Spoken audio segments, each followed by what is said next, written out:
नमस्कार मंडळी. अवधूत चिंतन श्री गुरुदेव दत्त श्री स्वामी समर्थ महाराज की जय. बघा, आजच्या व्हिडिओमध्ये आपण मौनी अमावस्या म्हणजे काय ते जाणून घेणार आहोत. बघा, 18 जानेवारीला आलेली आहे ती मौनी अमावस्या. याला आपण पौष अमावस्यासुद्धा असं म्हटलं जातं. या अमावस्येचं खास असं वैशिष्ट्य आहे की या अमावस्येला खास उपाय केले तर आपल्या जीवनातील अडीअडचणी दूर होतात. मग नक्की काय केलं पाहिजे या अमावस्येला? या दिवशी आता आपण अमावस्येला तुम्ही उपाय करू शकता ज्यामुळे तुमच्या जीवनातील समस्या अडचणी दूर होतात आणि त्या मदत होते. मग कोणते उपाय करायचे? चला तर मग बघूया. मौनी अमावस्येच्या दिवशी सूर्योदयापूर्वी उठून अंघोळ करावे आणि सूर्योदयाच्या वेळी सूर्याला जल अर्पण करावे. यालाच आपण अर्ध देणं किंवा जल देणं असेही म्हणतात. त्यामुळे गरिबी दूर होते आणि घरामध्ये सुख संपत्ती येते असं सुद्धा म्हटलं गेले आहे.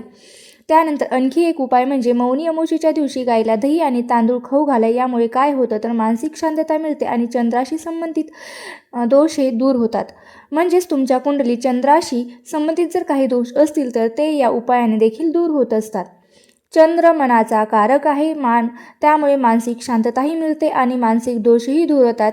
मौनी अमावस्येच्या दिवशी एका दक्षिणावर्ती शंखात अक्षता ठेवा व तुपाचा एक दिवा लावा व महालक्ष्मी समोर बसून ओम श्री या मंत्राचा जप करा. कमळगट्ट्याच्या माळेने हा जप केला तरीही चालेल. यामुळे महालक्ष्मीची कृपाही आपल्यावर होते आणि घरात सुख संपत्ती येते. मौनी अमावस्येच्या दिवशी तुम्ही महामृत्युंजय मंत्राचा सुद्धा 108 वेळा जप करू शकता किंवा 1008 वेळा सुद्धा तुम्ही जप करू शकता. हा जप करताना पंचामृताने भगवान शिवशंकरांना अभिषेक करा. त्यामुळे कोणत्याही प्रकारचं आर्थिक संकट आलेलं असेल तर तेही त्यातून तुम्ही सुखरूप बाहेर पडतात.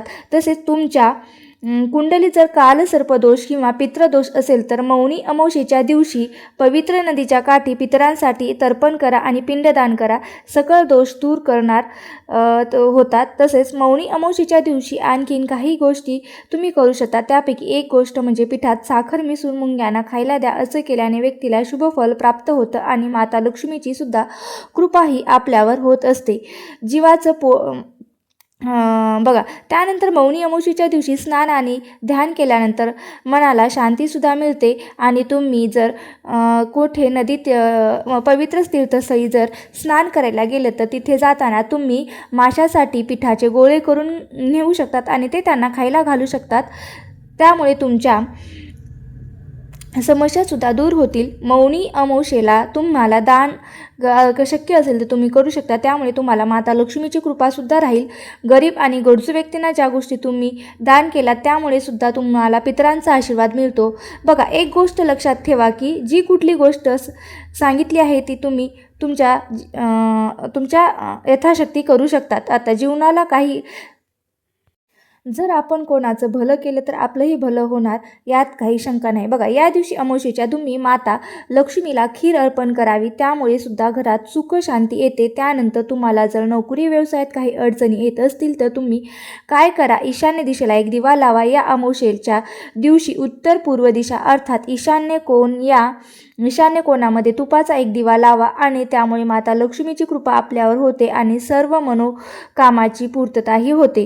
त्याचबरोबर मौनी अमावस्येच्या दिवशी पिंपळाच्या झाडाची सुद्धा पूजा करा. पिंपळाच्या झाडाला सुद्धा दूध अर्पण करा किंवा तेथे सुद्धा एक दिवा लावा. त्यामुळे सुद्धा पितरांचे आशीर्वाद आपल्याला मिळतात. पूर्वजांनाही समाधान मिळते. मित्रांनो, या व्हिडिओमध्ये भरपूर उपाय असे मी तुम्हाला सांगितलेले आहेत. त्यातला तुम्ही एक जरी उपाय केला तरी भक्तिभावाने केला तरी नक्कीच तुम्हाला त्याचा उपयोग होईल. अमावस्येलाच हे उपाय करायला का सांगितले जातात किंवा का केले जातात, तिथी का खास असते? बघा, सगळ्यात महत्त्वाचं म्हणजे अमावस्येला आकाशात चंद्र दिसत नाही. चंद्र असतो पण तो दिसत नाही आणि चंद्र हा माणसाच्या मनाचा कारक ग्रह आहे असं ज्योतिषशास्त्र सांगतं. माणसाचं मन किती चंचल आहे हे आपल्याला माहीतच आहे आणि मनाची ही चंचलता आपली मनशांती घालून बसवते, आपल्याला अस्वस्थ करते. खरं तर आपलं मनाचं असतं जर आपल्याला सुखी करत असतं आणि जे आपल्याला दुःखीसुद्धा करत असतं. म्हणून चंद्र हा आपल्या जीवनात अत्यंत महत्त्वाची भूमिका बजावत असतो.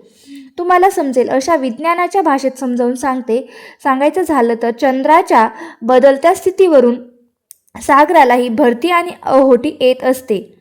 मग आपल्या शरीरामध्ये 70 ते 80% पाणी आहे. 70% पाणी आहे. जर चंद्राचा परिणाम समुद्रावर होत असेल तर आपल्या मनावर सुद्धा आणि आपल्या शरीरावर सुद्धा त्याचा परिणाम होतो, यात काही शंकाच नाही. म्हणून मनोरुग्णांना अमावस्येच्या दिवशी जास्त अस्वस्थ झालेलं बघितलं जातं. तर असं आहे अमावस्येचं महत्त्व. आणि दुसरी महत्त्वाची गोष्ट म्हणजे अमावस्या ही पितरांची तिथी मानली आहे. पितरांची सेवा करण्यासाठी अमावस्या तिथी ही उत्तम आहे. म्हणून तर अमावस्येला तर्पणविधी केले जातात, श्राद्धविधी केले जातात, ते पितरांपर्यंत पोहोचवतात आणि पितरांची कृपाही आपल्यावर होत असते. पितरांना शांती मिळते. अमावस्येच्या तिथीचा आणखीन एक वैशिष्ट्य म्हणजे जी ही तिथी माता लक्ष्मीची सुद्धा आवडती तिथी म्हणावी लागेल, कारण दिवाळी म्हणून तर अमावस्येच्या दिवशी येते. माता लक्ष्मीच्या उपासनेसाठी सुद्धा अमावस्या तिथी महत्त्वाची आहे. अमावस्येच्या दिवशी जर तुम्ही माता लक्ष्मीच्या मंत्राचा जप केलात किंवा ते स्तोत्रपठण केलं किंवा अमावस्येच्या दिवशी आई जगदंबेला कुंकुमार्चन केलात तर या सगळ्या गोष्टी, सगळ्या उपासना लाभ करून देतील आणि कुटुंबामध्ये सुख समृद्धी घेऊन येतात. म्हणून तर दिवाळीमध्ये आपण अमावस्येच्या दिवशीच लक्ष्मी पूजन करतो. त्याचं महत्त्वच तसंच आहे. आता ज्योतिषशास्त्रीय उपायांकडे अमावस्येच्या दिवशी काय करावं, तर अमावस्येच्या दिवशी सगळ्यात महत्त्वाचं म्हणजे तुमच्या घराचा जो उंबरठ आहे तो गोमूत्रात हळद घालून त्या मिश्रणाने सारून घ्यावा. असं केल्यामुळे घरामध्ये सकारात्मक ऊर्जा टिकून राहते, घरातील नकारात्मक ऊर्जा निघून जाते. त्याचबरोबर अमावस्येच्या दिवशी आणखीन एक खास गोष्ट केली जाते आणि ती म्हणजे ज्या दिवशी तुम्ही अमावस्येला घर स्वच्छ करता, फरशी पुसता, तेव्हा फरशी पुसण्याच्या पाण्यामध्ये थोडंसं खडे मीठ, हळद, गोमूत्र, लिंबू हे अगदी थोडं थोडं टाकून मग घरातील फरशी पुसायला हवी.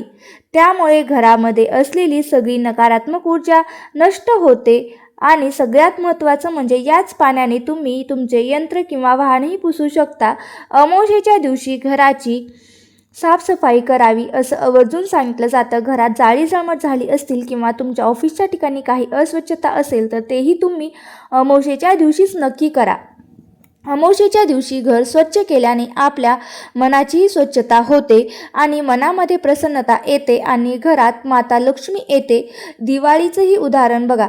मगाशी मी दिलं होतं की दिवाळीत आपण किती स्वच्छता करतो. घर, ऑफिस, कधी आवरलेल्या खोल्या, कधी न आवरलेल्या कप्पेसुद्धा आपण दिवाळीमध्ये स्वच्छ केले जातात. कारण अमावस्येच्या आधी स्वच्छता करून लक्ष्मी पूजन केलं जातं. आता ज्यांच्या घरामध्ये सतत आजारपण आहेत अशांसाठी उपाय म्हणजे अमावस्येच्या दिवशी पंचगव्य संपूर्ण शरीराला उठण्यासारखं लावून आंघोळ करावी. त्यामुळे आरोग्याची प्राप्ती होते. आणखीन एक उपाय म्हणजे गायत्री मंत्र किंवा महामृत्युंजय मंत्र हा उजव्या हाताची बोटं त्या पंचगव्यामध्ये बुडवून म्हणावा आणि मग त्याच पंचगव्याने आंघोळ करावी.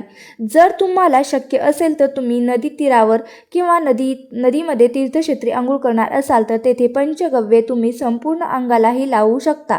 पंचगव्ये अंगाला लावल्यानंतर साबण मात्र लावू नये. या प्रकारे अमावस्येच्या दिवशी पंचगव्ये लावून आंघोळ केल्याने आरोग्याची प्राप्ती होते. अमावस्येच्या दिवशी महामृत्युंजय मंत्राचा जप करणं ही आरोग्यदायी ठरत असतं. भगवान शिवशंकराची पूजा त्यामुळे होते. आपल्या घराच्या सुरक्षिततेसाठी उजव्या हातात पिवळी मोहरी घेऊन 11 वेळा कालभैरव अष्टक म्हणून ती घरामध्ये किंवा घराच्या बाहेर टाकल्यास वाईट शक्ती घरातून निघून जातात. घरातल्या सर्व सदस्यांचं सगळ्या प्रकारच्या संकटापासून रक्षण होतं. हाही एक उपाय अमावस्येच्या दिवशी करायचा असतो. ज्योतिषशास्त्र काय सांगतं बघा. अमावस्येच्या दिवशी तुमच्या घराच्या आजूबाजूला किंवा शेतामध्ये म्हसोबा किंवा मुंजोबा माऊल्या असेल, जे देवता आहेत त्या देवतांना हार, नारळ, खडी, साखर अर्पण करावी. अमावस्येच्या दिवशी दानधर्म नक्की करावा. तो पितरांसाठी लाभदायक ठरतो आणि आपल्या कुटुंबासाठी अमावस्येच्या दिवशी तुम्हाला जे दान करणं शक्य असेल ते दान तुम्ही नक्की करावं. वस्त्रदान असेल, अन्नदान असेल किंवा ज्या स्वरूपामध्ये तुम्ही दान देऊ शकता त्या स्वरूपामध्ये तुम्ही दान करावं. अमावस्येच्या दिवशी केलेल्या दानामुळे पितरांना शांती मिळते. त्याचबरोबर आपल्याही कुटुंबामध्ये ज्या अडीअडचणी असतात त्या दूर होतात असं म्हटलं गेलं आहे. बघा, तुमच्या घरात जर तुम्हाला शांतता मिळत नसेल, सुख शांतीच नाही असं सतत वाटत असेल, तर तुमच्या राहत्या घरामध्ये एक नारळ पूर्ण सोलून देवाजवळ ठेवावा, शेंडी देवाकडे करावी आणि रोज सकाळी आणि संध्याकाळी त्या नारळावर एकानंतर एक असे 7 कापूर जाळावे. कापूर जळत असताना श्री स्वामी समर्थ या मंत्राचा जप करावा आणि गायत्री मंत्राचाही जप करावा. दर पौर्णिमा किंवा अमावस्येला तो नारळ बदलून घ्यावा. जुन्या नारळाचा प्रसाद घरातल्याने खावा. नारळ खराब निघाल्यास तो विसर्जित करावा. हा उपायसुद्धा तुम्ही अमावस्येच्या दिवशी करू शकतात. बघा, या दिवशी आणखीन एक महत्त्वाची गोष्ट म्हणजे परान्न घेऊ नये. अमावस्येच्या दिवशी कुणाकडेही काहीही खाऊ नये, तसंच बाहेरचं सुद्धा काहीही खाऊ नये. मंडळी, अमावस्येला ब्रह्मचर्याचं पालन करावं. मग ती अमावस्या कुठल्याही महिन्यातली असू द्या. प्रत्येक महिन्यात येणाऱ्या अमावस्येचं महत्त्व हे वेगळंच असतं. त्या अमावस्येला नावही असतं.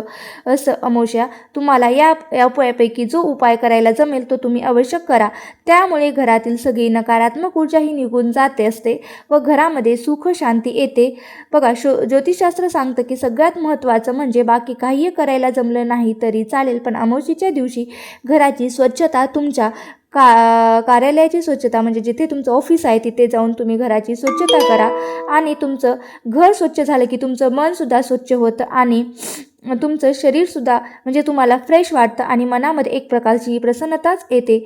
बघा, अशा प्रकारे तुम्हाला मौनी अमावस्येचा व्हिडिओ हा माहितीपूर्ण वाटला असेल तर नक्कीच माझ्या चॅनलला लाईक करा. नक्कीच माझ्या व्हिडिओला लाईक करा आणि चॅनलवरती नवीन असाल तर सबस्क्राईब करायला विसरू नका. आणि व्हिडिओ शेवटपर्यंत पाहिल्याबद्दल मी तुमची खूप खूप आभारी आहे. धन्यवाद. श्री स्वामी समर्थ. जय जय स्वामी समर्थ. आणि असेच माहितीपूर्ण व्हिडिओ पाहण्यासाठी माझ्या चॅनलला सबस्क्राईब करून घ्या. श्री स्वामी समर्थ.